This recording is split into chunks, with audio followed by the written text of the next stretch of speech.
quickly, Madam President. One of my cities, my city of New Orleans. It is iconic. The whole world knows it. I've told this story before. I'm going to tell it again because it illustrates my point. My first job in government was with a reform governor called Governor Buddy Roemer.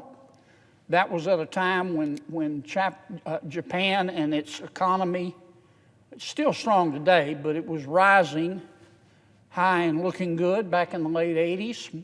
Governor Roemer decided to take a trip to Japan to try to entice our Japanese friends to come invest in Louisiana. And Governor Roemer came back and he said, "Kennedy, you'll never believe what happened to me." I said, "Tell me about it, Governor." He said, "My first meeting, I was meeting with 50 Japanese business people." He said, "I thought I'd break the ice." So I asked all of them, "How many of you have been to Louisiana?"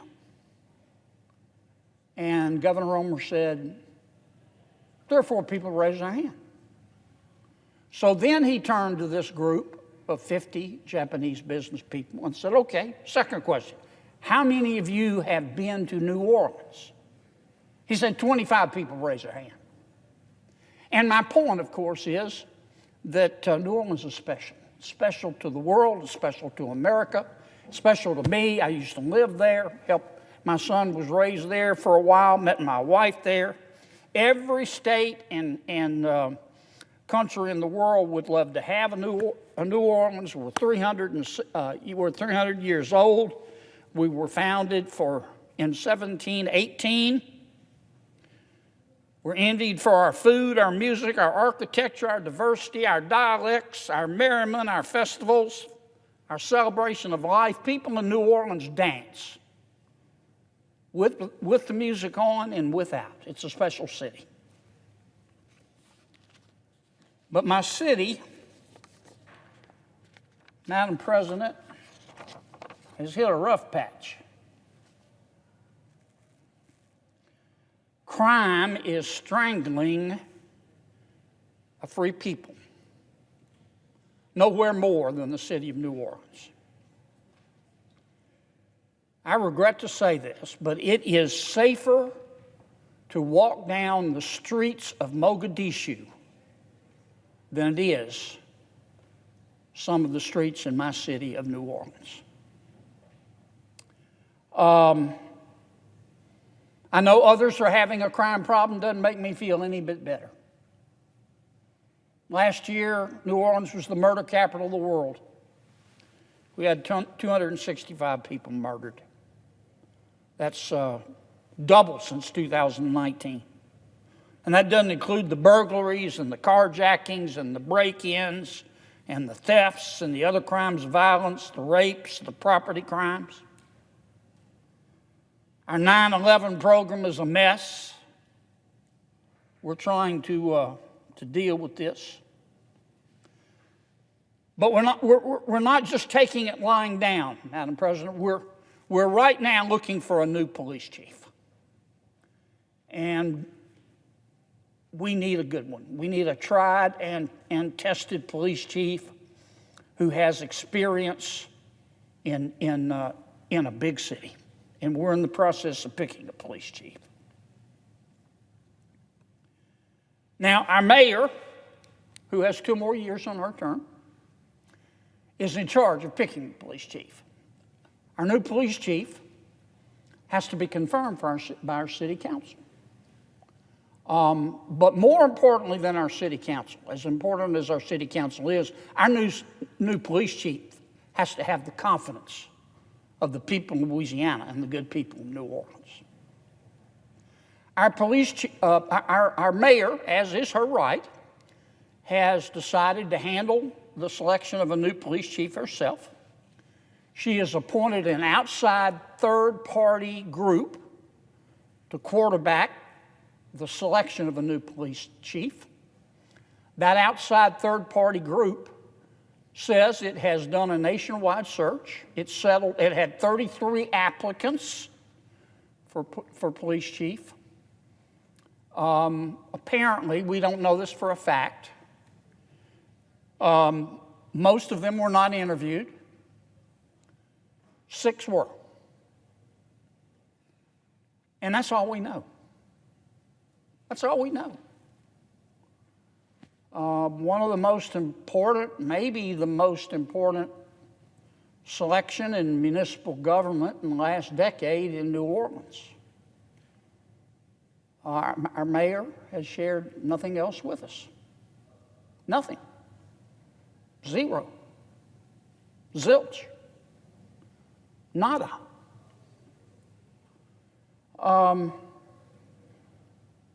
Now, to her credit, our mayor has been asked why. And by the way, that includes our city council. You would think, since the city council has to confirm the new police chief, that our city council would have been brought in from day one. But our mayor decided not to do that. At a press conference on July 5th, our mayor was asked about this secrecy. And here's what she said. I'm going to quote our mayor, for whom I have great respect, because I certainly don't want to put words in her mouth. This is what she told the press. Quote, to the press, I have to say you all have a great way of doing that to people. You know you damage people, even though you try to say you're doing it fairly. That's not what I want. The mayor goes on to say to the press, I don't want to do that for those who look at New Orleans as a place that they want to come and serve. And I definitely do not want to do that for men and women that have responded who are currently serving. Now, look, I get it. I know all about the gifts and the gaps of our news media. We have an opinion.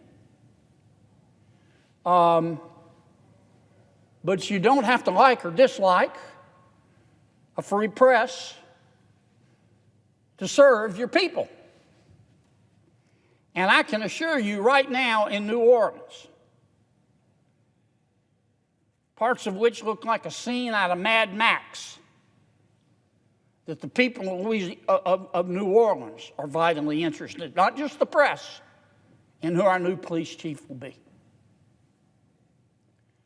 Our mayor has two years left to serve. It's going to be a challenge to get a police chief to come to New Orleans and serve for 2 years. Uproot wherever she or he is, come to New Orleans for 2 years with no guarantee that a new mayor will reappoint that new police chief. So it's going to be a challenge to begin with.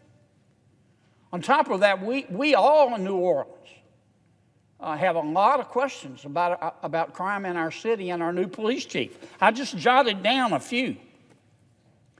We want to know if our new police chief believes in broken windows law enforcement. We want to know if our new police chief, how she or he is going to increase police response times. We've got great cops in New Orleans. Their morale is low. We don't have nearly enough of them. But their response times have tripled in 3 years. I'm not blaming it on them, but it's a problem.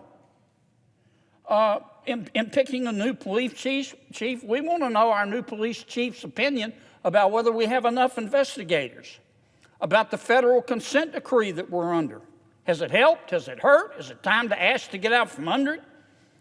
We want to know if our new program called Ethical Policing is Courageous is working. We launched it with high hopes. Is it working? What does our new police chief think about it? We want to know what our new police chief thinks about our Adopt-A-Block program. Is it working? We want to know our police chief's opinion about whether police officers, we're trying hard to recruit them, but we're losing them. We've lost 20% in the last 2 years. We want to know how our new police chief feels about requiring or not requiring police officers to live in the city. Can they live outside in the suburbs?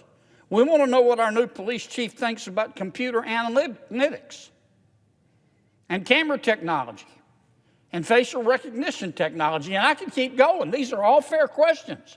And it's not just the press asking, even though the press is entitled to ask. It's the people of New Orleans, because they're scared, because they love our city, because they think it's worth fighting for, because they want justice, but they understand without order there can be no justice.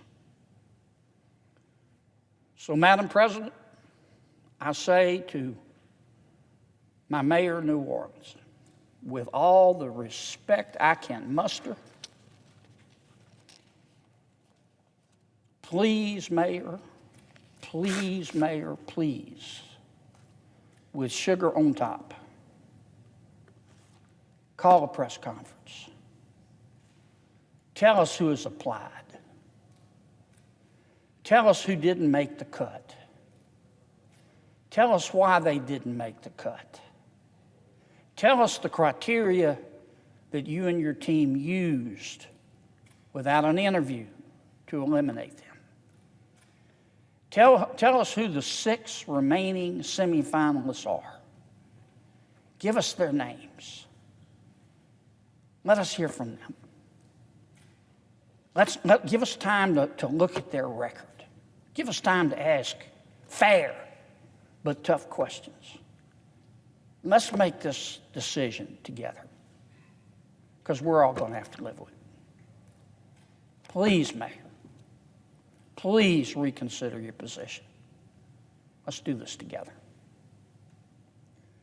Madam President, I suggest the absence of a quorum. The clerk will call the roll. Ms. Baldwin.